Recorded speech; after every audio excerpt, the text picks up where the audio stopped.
Well, Chris, great to talk to you today. Before we start, is it okay if you give me and our readers a little bit of background on who you are, why you've ran for this race, and why you think you're best positioned to represent District 3? Yes. So my name is Christopher Savage, and I'm running for Spokane City Council District 3.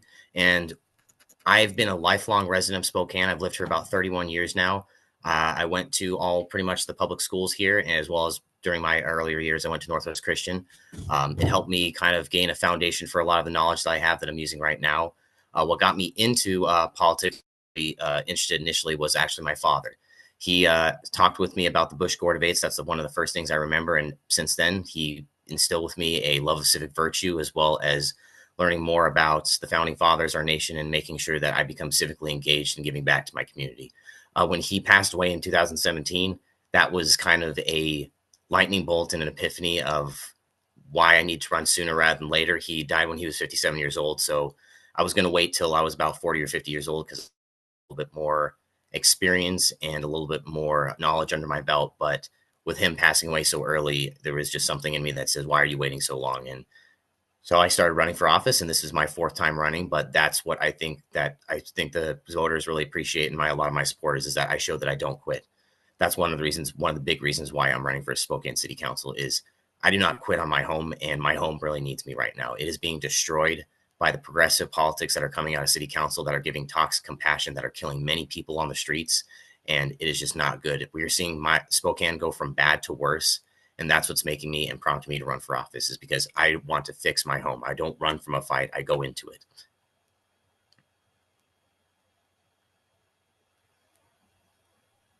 Sorry, I was muted there. A big factor in local policy is not just those policies, but the money and where it directs that money. You've been critical of how the city, particularly the administration and the council majority, how it chooses to spend money. If elected, what specific budget items would you cut or reprioritize to ensure that local taxpayer dollars are spent responsibly? So one of the biggest examples that we did with a direct mailer, and that we actually had really good responses on the doors and people calling me, is the asphalt art program. That puts out a lot of funding. That was about $1 million that we could have used for fentanyl outreach, the drug crisis that's really ravaging the downtown right now. We could have used it towards others, like filling our budget holes that, for instance, because of our sales tax projections being down a couple of percents this year, we're going to be in a deficit that is going to balloon to an even bigger deficit next year. And we really need to refocus those funds into making sure that we're helping out our citizens. And the asphalt art program doesn't do that. It says that it's supposed to be for traffic calming, where you're supposed to be looking down at the street, and it's supposed to somehow make things safer, and it does not. These asphalt art projects that you can see them around Spokane, they don't do what they're intended, and they don't last very long. If you look downtown where there's a crosswalk on just right outside of Riverfront Park, that asphalt art right there is just tarnished. It doesn't last long, and it doesn't do what it's intended. We need to do better with our funding so that we can actually help our citizens and not hurt them. Another thing that we can do is we can actually look into our own city council budget, which, for instance, we could cut several positions for within the city council. For instance, we have a city council spokesperson. I don't know why we need that. That's about $120,000 a year, where as I've gone down to city council for almost every meeting, and it seems like all the city councils speak well enough for themselves. So we could pretty much get that position removed, as well as there's a city attorney that's sitting on the city council right now that pretty much directs a lot of the rulings and the how the operations of the meeting goes. And we should know how to run our own meetings, and we don't need an attorney there to do that, because we also have many other attorneys that we can be utilizing within the city hall. And it's just a redundancy that we can get rid of and pass on that $100,000 to the citizens, and putting it into more programs that actually work. Like, for instance, a rapid flashing beacon, which is RFBs, that are crosswalks that actually have lights and signs over it that actually stop traffic, because that is actually what is good for traffic calming. And that is what's helping, that would help out, save a lot of our citizens, and also protect them. Because also where I live over on Indian Trail, there's a lot of fatalities because there's a lot of people moving into the area, and it's becoming a very popular area. But we need ways to help sure that people can cross this street without getting hurt, especially for our young kids who are going to school. There's several schools around there that would greatly appreciate that. Mhm. I don't live in Spokane, but I've been to the area quite a bit, head out there every few months. I'm aware of the asphalt art program. I know that there are several rainbow crosswalks painted around town. I'm not sure if there are other crosswalk designs painted, but like you said, it's pushed in the sense that it's a traffic calming measure intended to boost pedestrian safety. I mean, a lot of other people, particularly conservatives, would argue otherwise, that it's more so just a statement on behalf of the city council. Do you share that opinion, or do you think that there is opportunity to prevent pedestrian deaths with these rainbow crosswalks? I do not think so because again, they have a philosophy of looking down at the street and causing cars to go slower, and I just don't see that happening where people are looking down at the street, and then even if you are looking down the street, that's kind of counterintuitive to how you're driving because when you're driving, you should be looking forward in front of you. So to me, it's kind of a weird philosophical concept on traffic calming, but to me, it is definitely not working, and they don't last as long as they should with the amount of money that's put into it.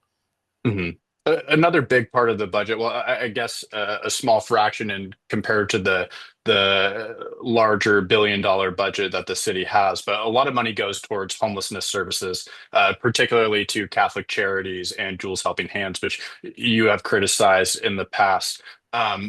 If elected, what would you do differently, and how would you hold these providers and others that receive city dollars accountable for their spending? So we have already done this before with another nonprofit. They did this at the beginning of the year with the COPS program, which is Citizen Oriented Policing Services.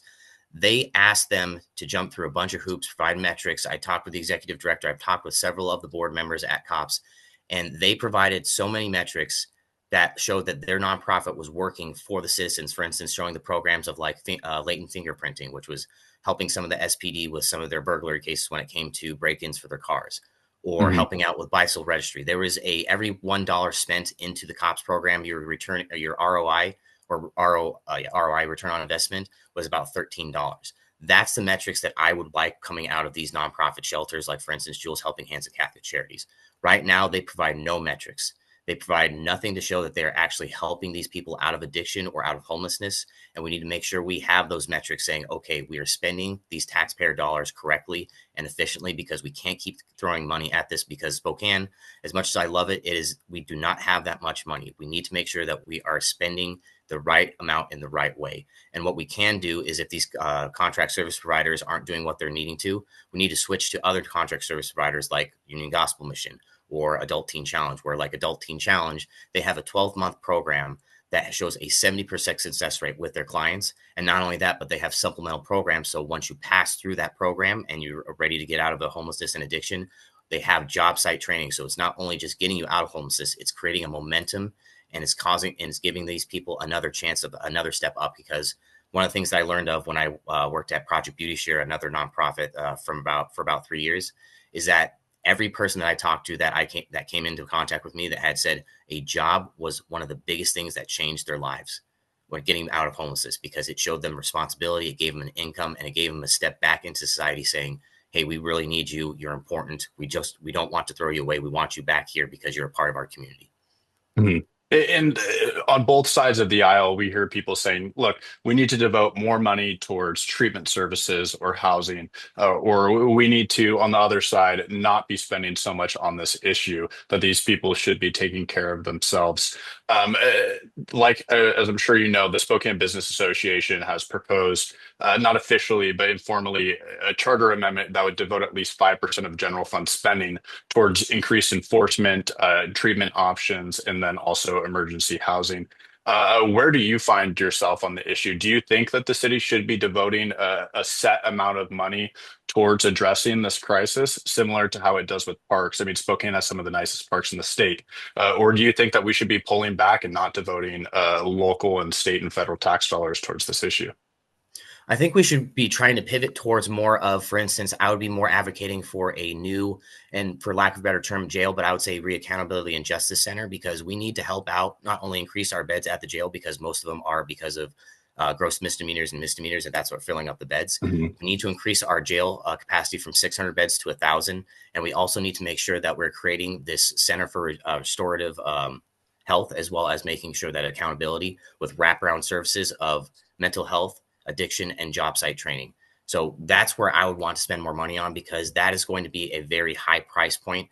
We have already kind of kicked the can down the road, and it already has balloon costs already. We definitely need a new facility for this, because hasn't been updated since the 80s. It's causing a lot of safety concerns, not only for the clients that are there, but also for the people who are working there.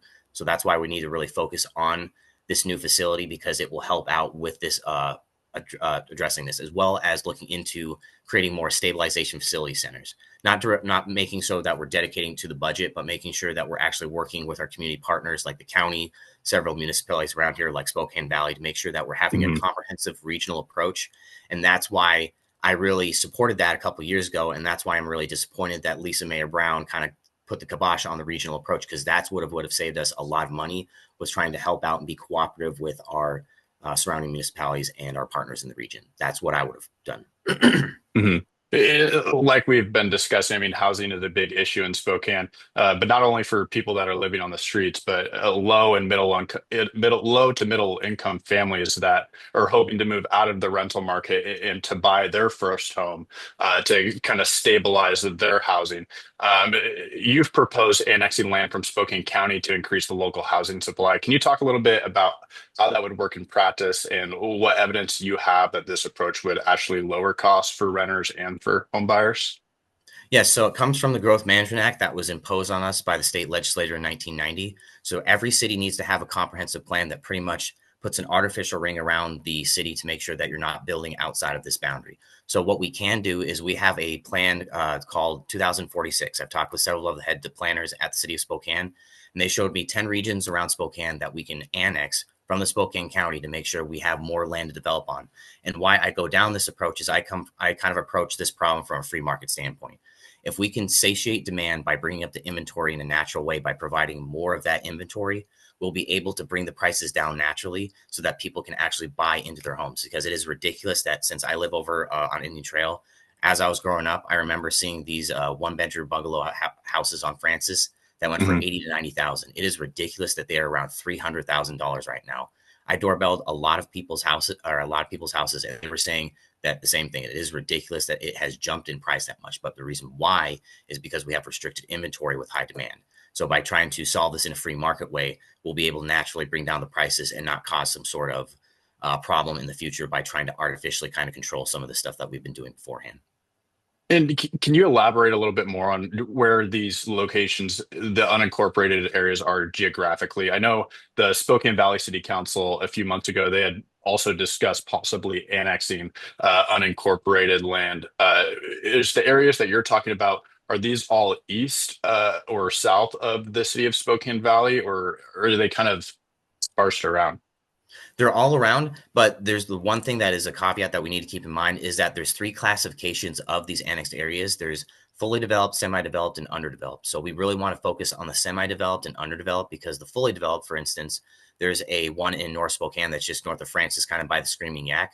That is already fully developed. It is pretty much already done with. There's already houses up there. It's single family housing. So by annexing that, we wouldn't really be providing more land. So we need to focus more on like instances in northern Spokane in the Indian Trail area, or more towards the South Hill in the in the Morgan area, or up in kind of the deeper South Hill on 55th Avenue, or going a little bit more west, where there's a couple more on the side of where our district is, and there's also some on the sides of District 1 on the east. So there are a couple places that we can look to, but we really need to focus on the underdeveloped and semi-developed, because that will give us more land to work with. Mhm. And the council has discussed ways of putting more of the vacant land and underutilized land in the city to use. I mean, whether that be through piloting a land value tax format, or as Zappone and Dillon recently pushed and passed this ordinance that shifts more pressure onto vacant property owners to handle issues like homelessness and open air drug use.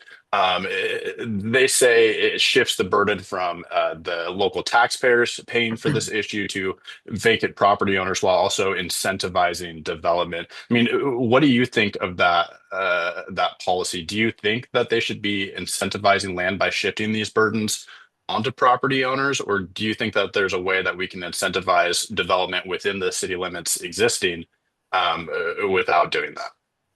Yeah, I think it's not a good idea to put the onus of responsibility on these property owners. Like, for instance, there was a property maintenance ordinance that was passed a couple weeks ago that, to me, as I was talking with some of the people who own properties downtown, they think it's very reprehensible that because of, for instance, I'll give you a quick example. This one woman who has a property downtown puts all of her trash in her dumpster. They have to put it outside. It has to be picked up by the garbage truck services. But because the homeless now have access to the trash cans because they have to be put outside, they go through the trash. They will throw it out everywhere. But now it's the responsibility of the property owner, even though they've been really diligent about trying to make sure that their refuse and garbage is being put in one place. Someone comes out there, throws it everywhere. And if it's deemed worse enough, someone can come by, report it to the city. Code enforcement comes out, cleans it, and sends a bill to the property owner. That just seems reprehensible. And it seems kind of counterintuitive to incentivize more responsibility and just more responsibility with trying to keep up with those properties, because these property owners feel like it's irresponsible and it's not fair that they're trying their hardest to try to work with the city, but it seems like the city just wants to keep pointing the finger at them, making it's their problem, trying to press their thumb down on there. Another instance of this is graffiti. If there's graffiti on a building, they have to actually have the same color paint that is there, so it makes it beautified. But for the city of Spokane, they are exempt from that. So you can see this actually across Spokane, a lot around a lot of the underpasses, that they don't do their matching of paint either with some of their graffiti. So it seems odd that the city will ask the property owners to do one thing, but they won't do it themselves. And kind of leading into my next question, that policy that you're talking about, the property maintenance standards ordinance that Dylan and Zappone pushed and passed, there's another provision in there where if the homelessness and open air drug use becomes such an issue on a particular property, that code enforcement now has the authority to require that property owner or property manager to pay for and hire on-site security. I mean, many business owners have said that they're dealing with vandalism, loitering, and safety concerns specifically due to the city's homelessness policies. How would you, how would your approach ease that burden and shift the responsibility off of the private sector? Well, I wouldn't make these kind of huge restrictions on these property owners. And for one, if they were creating more of these ordinances, we need to have very strict language that is very finite on what it means. Because, for instance, what you brought up with the security measures is very ambiguous. You don't know what the threshold is for a security measure. Is it a security guard? Is it a camera? Is it a fence? They really don't specify. So now it's up to the city to kind of say, okay, well, it wasn't enough. But then the property owners are saying, well, what was enough? You didn't give me really a threshold that I could go against. So it's saying, okay, I did everything I could. It's not my responsibility anymore. And technically, it should be the city's responsibility because they're the ones that are making this problem worse. It's not the property owners. So to put the onus of responsibility continually on the property owners and not put the responsibility on ourselves, on the city, is just, it's not good. Mhm. And the minority, the council minority, which you would more so align with if elected, they've pushed back against these ordinances that give the administration a lot of leeway, like the camping ban that was recently passed and this property maintenance standards. It doesn't set clear guidelines that property owners can see and be like, okay, enforcement will start here. What would you do to work across the aisle on this issue and ensure that there are clear guidelines for property owners or anyone for the matter of fact? So it's not up to, say, Mayor Lisa Brown or her cabinet to decide what these rules are after the council's passed these policies. Well, what we can do is what the voters voted in 74% in 2023. All we have to do is reinstate and put in the original Prop 1, not the watered down Prop 1 that was semi voted into and then voted down and then motion reconsidered back in June 16th, which is under investigation for collusion. But what we can do is we can reinstate Prop 1 because that had all the tools needed for our police and SPD to make sure that they were able to enforce and make sure that our city is safe. And not only that, but our kids are safe. That was one of the original intentions of Prop 1, because that's why there was 1,000-foot restriction of no camping, no sit and lie, no pedestrian interference within childcare facilities, hospitals, daycares, as well as schools.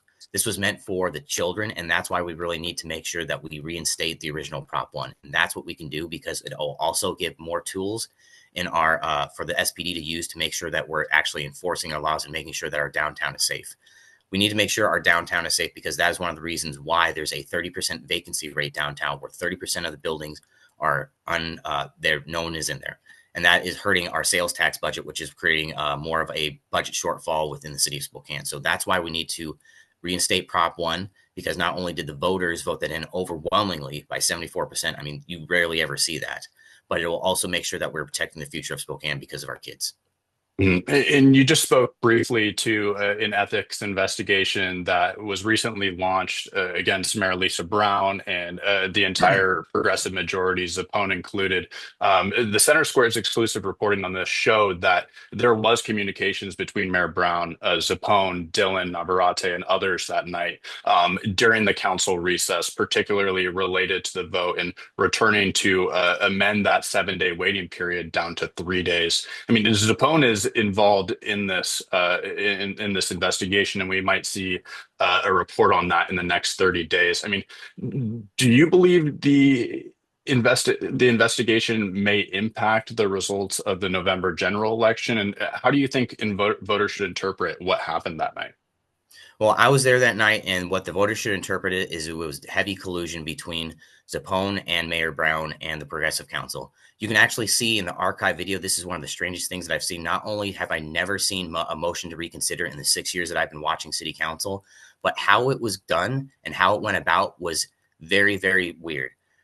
You can see in the archive video that actually Councilmember Zappone coaches Councilmember Navarrete into pushing into the motion to reconsider. Now that begs the question, why didn't Zappone put the motion to reconsider out himself? That's one of the bigger questions in my mind. But it also is reprehensible that they were talking with Lisa Brown during their break. And it's, to me, I'm asking the question, okay, Mayor Brown, if you really want to be in these meetings, why aren't you coming down here and testifying yourself? You can talk to them in person. Why are you calling them from somewhere that we don't know, that you're not accessible? And you're making it seem like you want it your way and not what the way of the citizens, because it was voted down earlier in that night. And that's why everyone went home. And that's what makes it even worse, is they did it in the dead of night when everyone thought that the vote was already done. If people had known that that could happen, people would have stayed longer and they would have made a bigger stink. There are several people that came down there and said they felt disrespected. Felt bamboozled. They felt like they were just not being taken seriously. There is over 25 to 26 people that came down and testified against that. You rarely ever see that with that kind of participation at a city council level. So when you have that kind of participation, you're just going against the will of the voters. And that is very reprehensible in my opinion.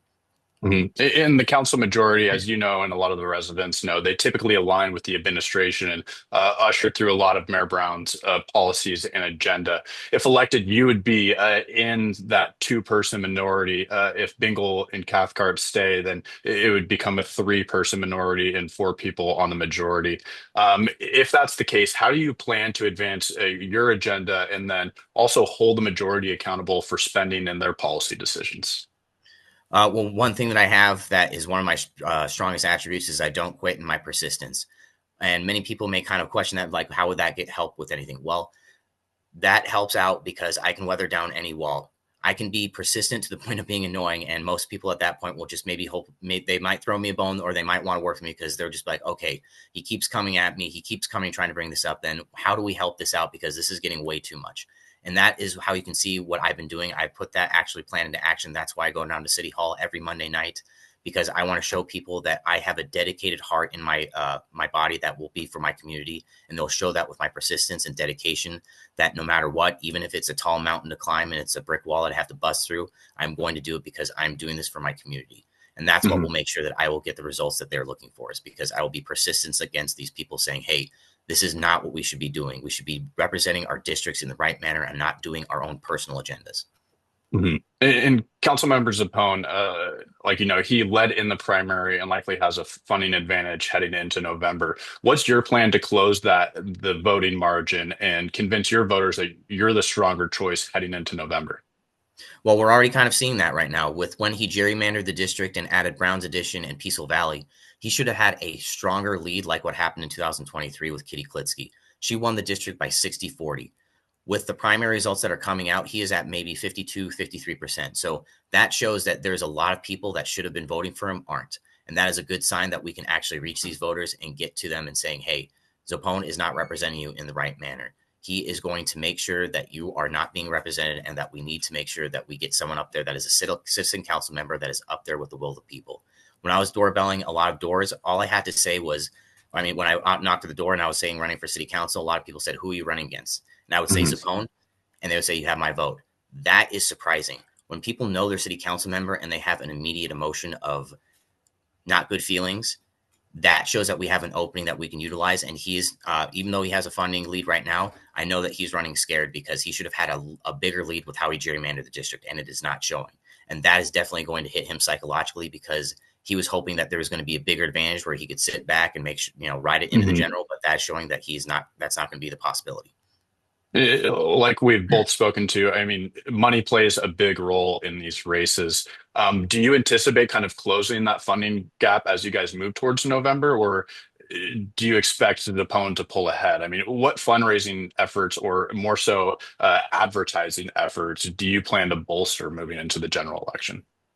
So we have a huge plan. We have a big plan that's going on for trying to do as many meet and greets and fundraisers as possible. We are consolidating with the other camp to make sure that we're coming under one banner and going forward in one united front. That is how we are going to do this. And there is plenty of people who want to make sure they help and support. So that's my responsibility, is where I'm going to go out there and make sure that we raise the funds. And it is out there because I know that there's people that are very upset and not liking what Councilmember Zappone is doing right now. And that's what's going to give us an advantage on asking for money. It has already happened where a lot of people have put down a lot of their hard-earned cash to make sure that I make it in the primary. And I know that I can keep asking for this because they know that they're supporting a good candidate.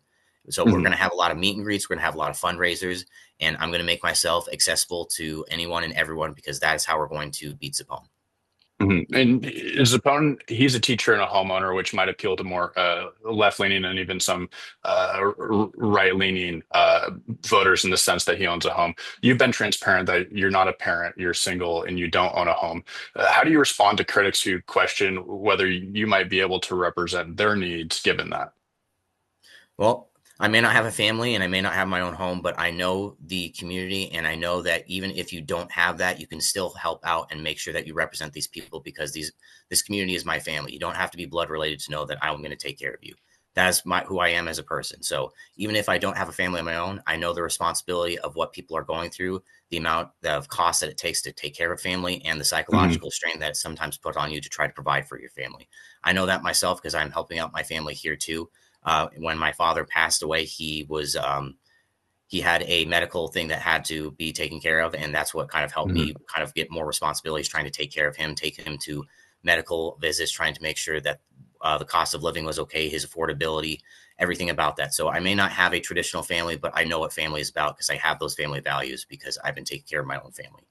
Hmm. And like you've said, you've ran for office. This is your fourth time now. The first three times were unsuccessful. You might not have that time essentially sitting in the seat on the dais, but you have extensive civic experience, whether it be through appointed positions on the Spokane Salary Commission.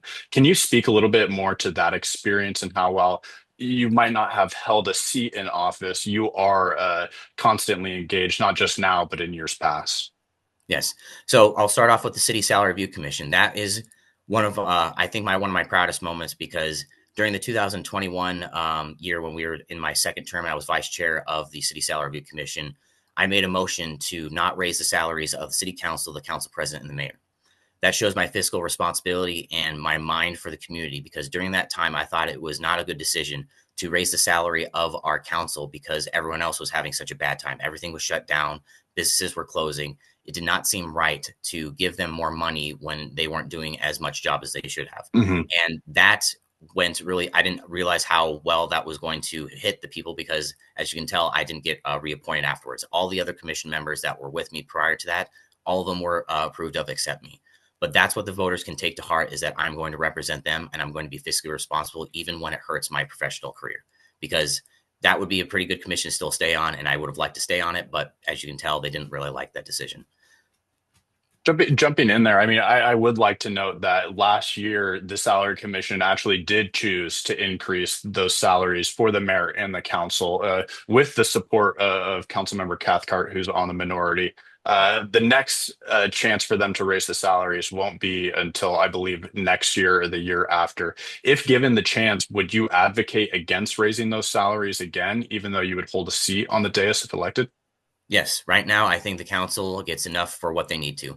It is based off of medium, a family of four. That's at least what I was doing when we were given the data to make sure that we were making a good decision. And so for a family of four, the median income for the area is exactly what they're getting right now. So with most of them on the dais, I know that Jonathan Mingle actually has three kids, but Cathcart I think is going to have two. It is within the cost of living and what we need to. So I would advocate that I would not be asking for a salary. I would probably advocating to say, no, we should probably keep the same or maybe even reduce it because, again, we're going to be in a deficit. So we need to look at everything and all things and everything to make sure that we're making sure that we're good stewards of these taxpayers' money because we need to make sure that we aren't going to be in a deficit for a long time. Mhm. Eh, Chris, thanks again for joining me this morning and talking about all this. But before I let you go, is there anything else that you would like to get across to voters now that we're past the August primary and now inching towards the final step?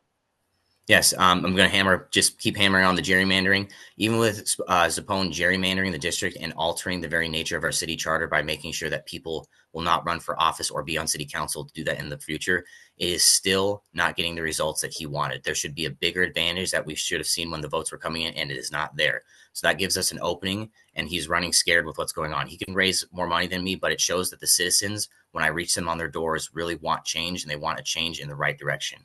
And that's what I'm going to do. And they know that I will be that way because I've been fighting for this city for not only just this past year, but for the past 6 years. With my reports going down to city council, attending and trying to be as knowledgeable as possible, going to neighborhood councils, being civically involved, people know what they're getting with me. I'm going to be an authentic, genuine person. I'm not trying to do this to be a career politician. I'm trying to be a public servant so I can serve my community because that is what is needed right now. We need a citizen council member up there right now, not a professional person.